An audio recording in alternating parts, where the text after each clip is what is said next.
এইমাত্র কাতারের ইমিগ্রেশন শেষ। ইমিগ্রেশন সম্পর্কে যদি আমি বলতে যাই, একেবারে স্মুথলি ছিল। আমার যারা সাবস্ক্রাইবার আছেন, যদি আপনারা চান আমি আপনাদের এক্সপিরিয়েন্স শেয়ার করব কিভাবে আপনি সিম ফ্রিলি পেতে পারেন এবং বিজনেস ট্যুর দেবেন ফ্রি, দুবাই টু কাতার ভিজিট হবে। আসসালামু আলাইকুম রহমতুল্লাহ।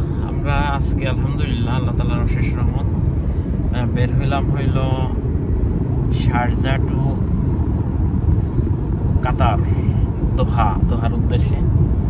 তো আমার সাথে আমার বন্ধু বিশিষ্ট ব্যবসায়ী মাজারুল ইসলাম মাঝার আছে। তো আলহামদুলিল্লাহ বাকি ইনশাল্লাহ ফুল আপডেট করবো আপনাদের সাথে। তো আমাদের ফ্লাই হচ্ছে শারজা থেকে এয়ার আরবিয়া। তো 1 ঘন্টার ডিউরেশন টাইম। ইনশাল্লাহ দেখা হবে, কথা হবে, ফুল শেয়ার করবো, পুরো ভিডিওর সাথেই থাকবেন। ধন্যবাদ সবাইকে। 1 মিনিটের জন্য ভাবুন তো, যদি আপনার 5 স্টার হোটেলে থাকার ব্যবস্থা হয় আর সেই দেশে যাওয়া আসা প্লেন ভাড়া যদি আপনি ফ্রি অফ কস্ট অর্থাৎ বিজনেস করে উঠায় নিয়ে আসতে পারেন, তো সে কে না যাইতে চাইবে? তো আদৌ এটা সম্ভব। যদি আমার সাবস্ক্রাইব হয়ে থাকেন প্রবাসী কল্যাণ টিভির, আপনাদের জন্য সে অফার আমি দেব।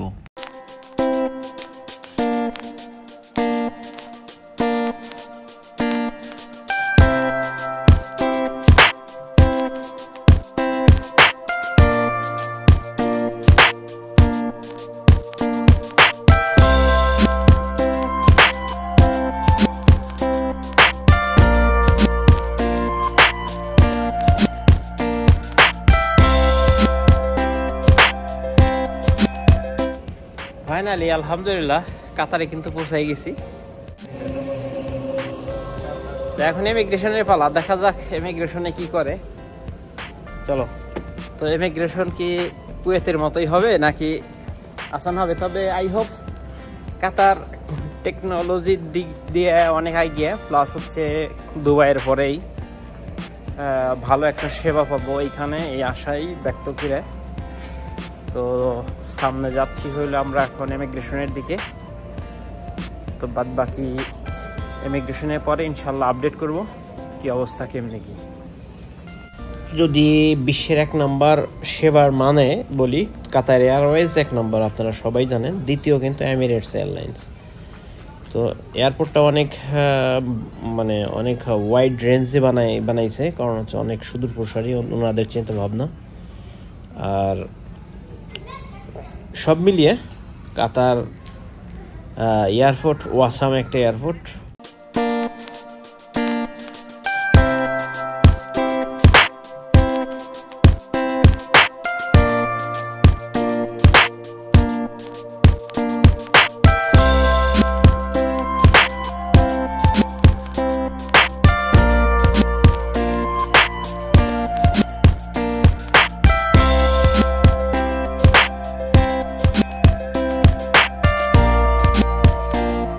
বিশ্বের উন্নত যতগুলো এয়ারপোর্ট আছে, বড় বড় এয়ারপোর্ট, সব এয়ারপোর্টেই এই রাস্তা দেওয়া আছে। বাট কাতারের মতো এত বড় রোড ওয়াকওয়ে রোড, এত বড় সিঁড়ি আমি দেখিনি কোথাও, কোনো এয়ারপোর্টে পাইনি আজ পর্যন্ত। আলহামদুলিল্লাহ এইমাত্র কাতারের ইমিগ্রেশন শেষ। তো ইমিগ্রেশন পরে আমি এখানে বসলাম, কিছু কেনাকাটা করলাম ডিউটি ফ্রি থেকে। তো কাতারের ইমিগ্রেশন সম্পর্কে যদি আমি বলতে যাই, তো একেবারে স্মুথলি ছিল।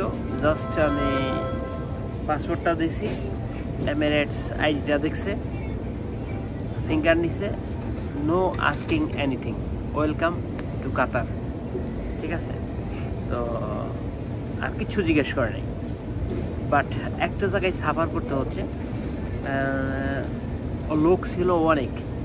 চায়না থেকে ফ্লাইট আসছে, ইউরোপ থেকে আসছে, দুবাই থেকে আসছে।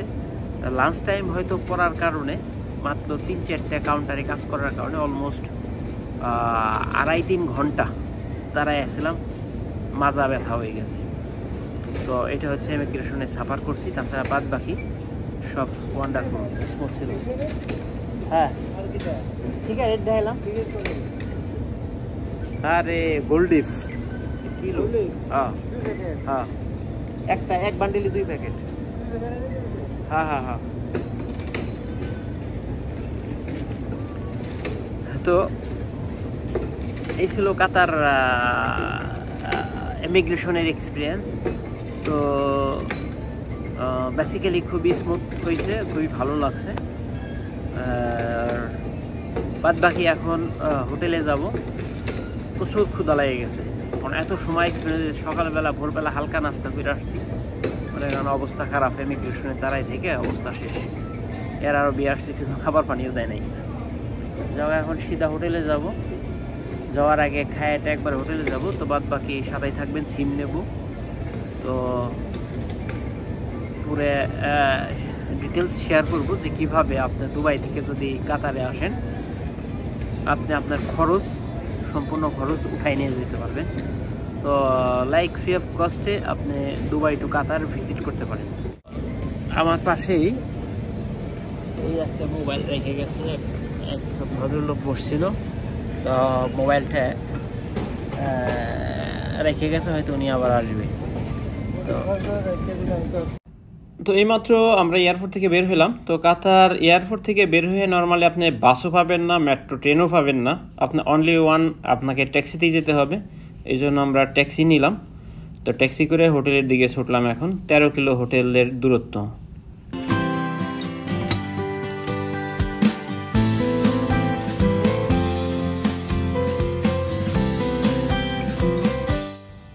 তো কুয়েত, আমি ভাবছিলাম কুয়েতই হয়তো অনুন্নত, কাতার হয়তো এগিয়ে আছে, কিন্তু বাস্তবে আসলে তা না।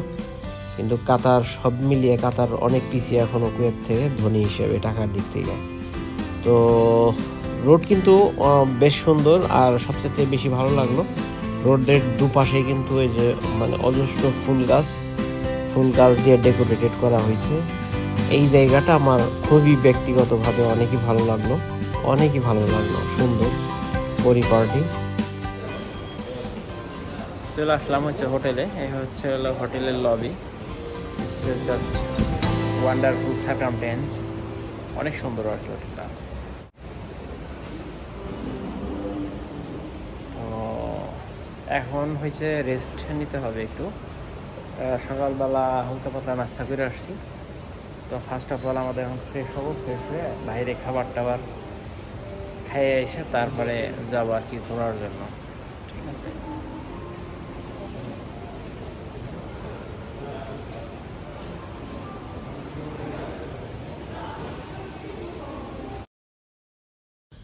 তো ঢুকতেই সবচেয়ে মজার বিষয় ছিল এটা, আপনারা জানেন যে 5 স্টার হোটেলে নিয়ম যেটা, অবশ্যই কার্ড পাঞ্চ করতে হবে দরজা খুলে, আবার কার্ড ওখানে রাখতে হবে।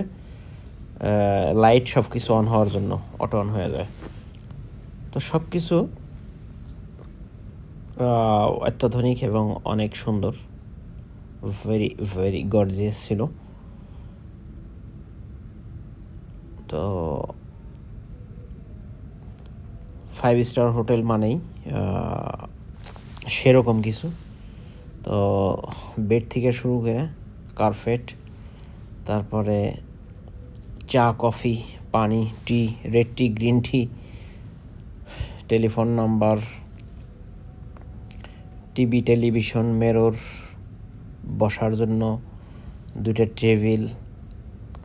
আর সবচেয়ে মজার যে জিনিসটা ছিল সেটা হচ্ছে এই সি ভিউটা। তো এখান থেকে আপনি দাঁড়াইলে একেবারে যে সুন্দর যে ভিউটা, এটা হচ্ছিল সবচেয়ে সুন্দর। দেখেন অনেক অনেক অনেক সুন্দর, অসাম একটা ভিউ ছিল এখান থেকে। তো এই যে বিল্ডিং, এই বিল্ডিংয়ের পিছনেই হচ্ছে আবার সমুদ্র। এখানে রোড দেখা যাচ্ছে, অনেক সুন্দর, মোস্ট গর্জিয়াস ছিল। খাবার দাবার শেষে আমরা বের হইলাম কর্নিশের দিকে, যেখানে পুরানা পার্লামেন্ট কাতারের। তো এই জায়গাটা হচ্ছে স্পেশালি কাতারের সবচেয়ে ফেমাস প্লেস, 100% ভিজিটর যারা সবাই এখানে আসেন। তো আমরা আগামীকাল আবার আসবো এইখানে, তো তুলে ধরার চেষ্টা করব পুরোটাই আপনাদের সামনে। তো সে প্রত্যাশায় যদি আপনাদের আরও কিছু স্পেশালি জানার থাকে তাহলে কমেন্ট বক্সে কমেন্ট করতে পারেন, দেরিতে হলেও আমি আপনাদের উত্তর দেওয়ার চেষ্টা করব। তো আজকে এ পর্যন্তই। প্রবাসী কল্যাণ টিভি নিজের প্রয়োজনে সাবস্ক্রাইব করে পাশেই থাকুন, সাথেই থাকুন আগামীকাল নতুন ভিডিওর আপডেট পেতে। তো সবাইকে প্রীতীয় শুভেচ্ছা জানিয়ে শেষ করছি।